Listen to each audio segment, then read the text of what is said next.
Bonjour et bienvenue dans New Deal, le podcast IFRI Slate TTSO consacré chaque semaine à l'actualité politique américaine et cette semaine à l'actualité internationale. Je suis Christophe Caron et je suis en compagnie de Laurence Nardon, responsable du programme Amérique du Nord à l'IFRI. Bonjour Laurence. Bonjour Christophe. Laurence, cette semaine et plus exactement le jeudi 24 mars, cela fera un mois que les forces russes ont débuté leur attaque contre l'Ukraine. Si les États-Unis avaient révélé avant le conflit l'ampleur de la menace russe, on a eu l'impression depuis l'invasion que la Maison-Blanche restait plutôt en retrait par rapport aux Européens. Il fallait éviter tout risque d'escalade vers un affrontement bilatéral entre États-Unis d'un côté et Russie de l'autre, un affrontement qui pourrait mener à une troisième guerre mondiale et peut-être même, on ne le souhaite pas, une catastrophe nucléaire. Le président Biden arrive à Bruxelles ce soir, il vient participer ce 24 mars à un sommet extraordinaire de l'OTAN, à un sommet du G7 et à une rencontre du Conseil européen où siègent, vous le savez, les chefs d'État et les chefs de gouvernement des 27 pays de l'Union européenne. Il se rendra ensuite en Pologne vendredi et samedi. Laurence, est-ce que ce déplacement marque l'entrée des Américains dans une nouvelle phase de leur action concernant la guerre en Ukraine? Et quelles évolutions, selon vous, va-t-on voir concrètement ?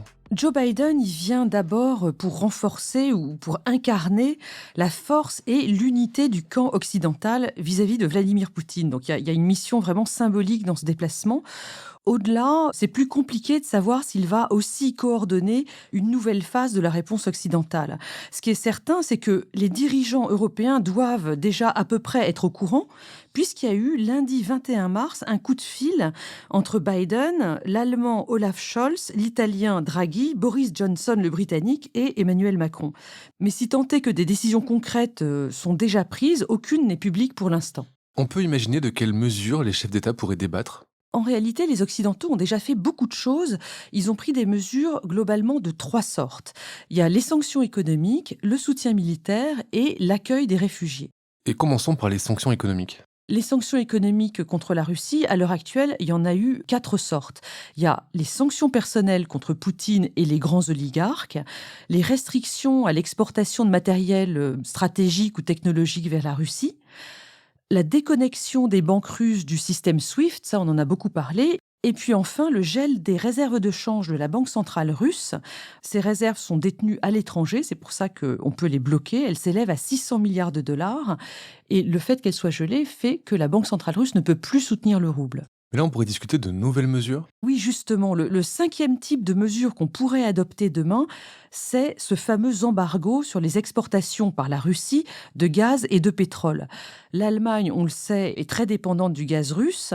Elle a déjà interrompu le processus de certification du gazoduc Nord Stream 2, mais est-ce qu'elle va accepter d'aller plus loin et de prévoir une interruption totale de ces importations de gaz et de pétrole russe ?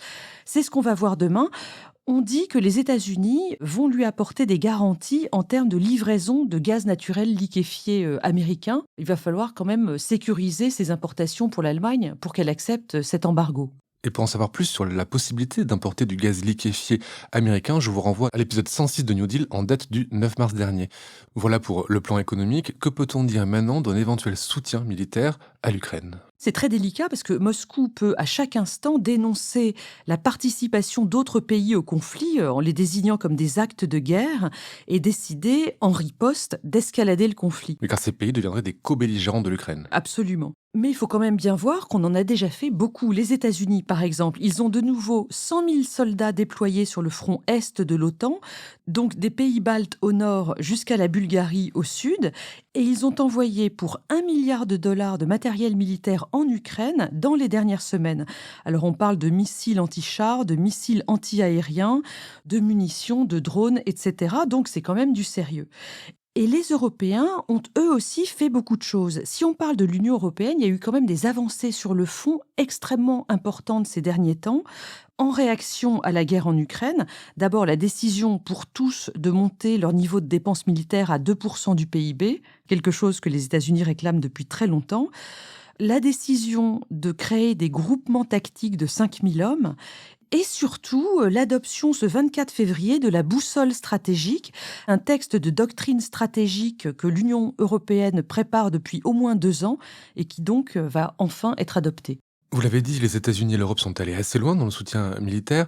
Est-ce qu'ils peuvent aller encore plus loin ? C'est ça qui paraît très difficile parce que la crainte d'escalade, elle est appréciée différemment, notamment par les États-Unis et la Pologne. Les États-Unis, pour leur part, ils souhaitent régionaliser le conflit, c'est-à-dire le garder sur place, et en revanche, internationaliser les sanctions. C'est l'expression qui a cours à Washington ces jours-ci.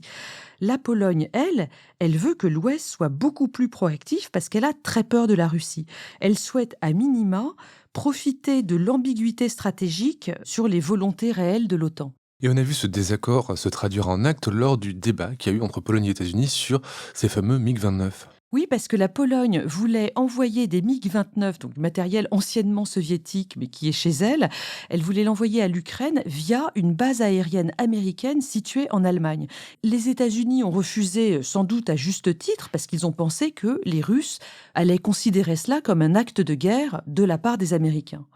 Mais ça ne s'arrête pas là, parce que le 24 mars, le Premier ministre polonais pourrait proposer, lors du sommet extraordinaire de l'OTAN, de constituer une force de maintien de la paix en Ukraine, donc une force de l'OTAN, ce qui ne serait pas véritablement un acte de guerre, puisque ce serait une force de maintien de la paix, mais on peut penser que Washington refusera par crainte de la réaction russe. Pour vous dire la vérité, Christophe, aujourd'hui, je ne sais pas vraiment quelles avancées nouvelles les États-Unis vont accepter en termes de soutien militaire. Enfin, un mot sur les réfugiés, puisque autant l'Union européenne que les États-Unis se sont engagés dans leur accueil. Oui, il y a 3,5 millions d'Ukrainiens aujourd'hui réfugiés à l'étranger, dont 2 millions en Pologne. Et Biden va très certainement visiter un camp de réfugiés lorsqu'il va se rendre en Pologne vendredi et samedi. La porte-parole de la Maison-Blanche, Jen Psaki, a répété ces derniers jours que les États-Unis étaient tout à fait prêts à accueillir des réfugiés ukrainiens, tout en soulignant que les Ukrainiens ne veulent pas forcément s'éloigner de chez eux. Donc on voit la Maison-Blanche redevenir active dans ce conflit. Quelles conséquences cela peut avoir sur la politique intérieure américaine? Est-ce que vous pouvez nous dire déjà comment l'opinion publique américaine accueille ce positionnement américain? Est-ce qu'il y a, pour le dire simplement, un effet d'union nationale autour de Joe Biden? Pas vraiment. Si on regarde les sondages récents, notamment un qui a été fait par le Pew Research Center, les chiffres d'approbation de Biden n'ont pas changé depuis le mois de janvier. Ils restent très mauvais, autour de 43% qui approuvent le président et 55% qui le désapprouvent. En revanche, ce qu'on voit dans ce même sondage, c'est que l'opinion publique américaine, très largement, elle soutient l'Ukraine et elle se montre hostile à la Russie. Une attitude qui est bipartisane, donc y compris au sein du camp républicain. Quand on regarde Fox News ces jours-ci, on a encore quelques pro-Poutine, comme par exemple ce présentateur Tucker Carlson, mais le reste de la chaîne est désormais très anti-Poutine. Mais est-ce qu'être anti-Poutine veut dire qu'ils soutiennent Biden? Pas du tout, ce serait trop simple. Les républicains, aujourd'hui, s'offrent un positionnement faucon, très va-t-en-guerre, et ils blâment Biden en cœur pour sa faiblesse supposée envers Poutine, envers le dictateur russe.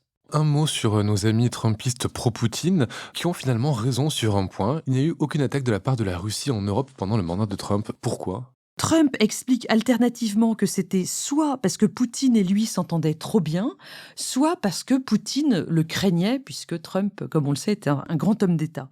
L'explication, malheureusement, elle est un petit peu plus inquiétante. Vladimir Poutine avait certainement l'espoir que Trump retire les États-Unis de l'OTAN.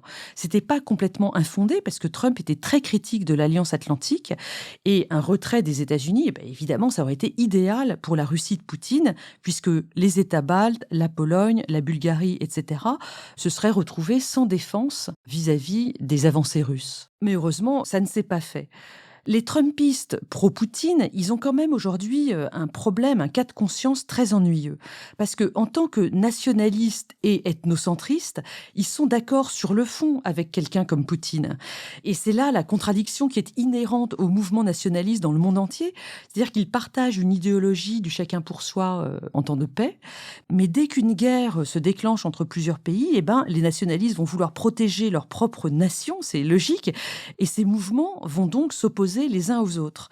De toute évidence, les Trumpistes n'ont pas encore tous effectué ce revirement anti-russe aux États-Unis. Donc voilà pour les Trumpistes pro-Poutine. Et au niveau des intellectuels, quels sont les termes du débat sur cette guerre? Ce qui est absolument passionnant aux États-Unis en ce moment, c'est qu'il y a un débat extrêmement vif entre théoriciens des relations internationales, donc des universitaires ou des grands journalistes très connus, et principalement entre l'école réaliste et l'école internationaliste. Pour ce qui est de cette école réaliste, on a John Mearsheimer et Stephen Walt qui en sont un peu les porte-drapeaux. Pour eux, dans le domaine des relations internationales, seul l'intérêt national des pays compte. Et ce qu'on voit aujourd'hui, selon eux, c'est la Russie qui réagit à une avancée inconsidérée de l'OTAN, orchestrée par George Bush père dans les années 1990. La Russie se sent menacée et donc elle réagit. C'est normal et tout cela, c'est un peu de notre faute. L'Occident paye l'hubris des années 90 dans la victoire post-guerre froide. Et face à eux se dressent les internationalistes. Oui, de l'autre côté, on a l'école qu'on appelle internationaliste libérale. Donc ce sont des gens qui sont partisans de la défense du système international. Et s'ils sont libéraux, c'est au sens des philosophes libéraux du 19e siècle. La grande figure ici, c'est John Ikenberry, qui est un professeur à Princeton. Lui pense qu'il y a quelque chose qu'on peut appeler un intérêt général supérieur aux intérêts individuels au niveau international. Et que finalement, pour que les choses se passent bien dans le monde, il faut respecter le droit international et un certain nombre de valeurs. Les États-Unis ne doivent donc pas poursuivre ce qu'il appelle une politique d'empire, une politique où ils régneraient par la force, mais au contraire, ils doivent chercher à renforcer le droit et les institutions internationales pour que tout le monde en profite dans la paix et la prospérité. Ce qui est ironique aujourd'hui, c'est que à la fois les réalistes et les internationalistes libéraux expliquent que les événements actuels en Ukraine viennent justifier leur positionnement théorique. On est très content d'avoir leur analyse sur ce qui s'est passé, mais est-ce qu'ils proposent des solutions à ce qui se passe actuellement ? Oui, bien sûr, ils proposent des solutions. Les réalistes disent, ou alors ils disaient en tout cas avant l'invasion, qu'il fallait apaiser les Russes, leur donner des garanties de sécurité. En revanche, pour les partisans du système international, il faut défendre la démocratie libérale et par la force s'il le faut. Et là, je voudrais vous dire un mot d'une journaliste américaine très connue qui s'appelle Anne Applebaum. Elle a écrit en août dernier dans The Atlantic un article qui s'intitule « Liberal democracy is worth a fight », la démocratie libérale vaut bien un combat. Et donc on voit bien que cette école libérale internationale, elle a un lien avec les néoconservateurs, c'est-à-dire ceux qui veulent se battre pour imposer la démocratie dans le monde. Pour conclure, on voit bien que dans ce conflit ukrainien, il y a des choses beaucoup plus larges qui se jouent, par exemple l'avenir de la démocratie dans le monde et peut-être l'avenir du système international hérité de 1945. Avec le retour d'une logique de bloc. Merci Laurence, on se retrouve la semaine prochaine pour un nouvel épisode de New Deal. Merci Christophe, à la semaine prochaine. Retrouvez New Deal chaque semaine sur slate.fr ou votre plateforme de podcast préférée.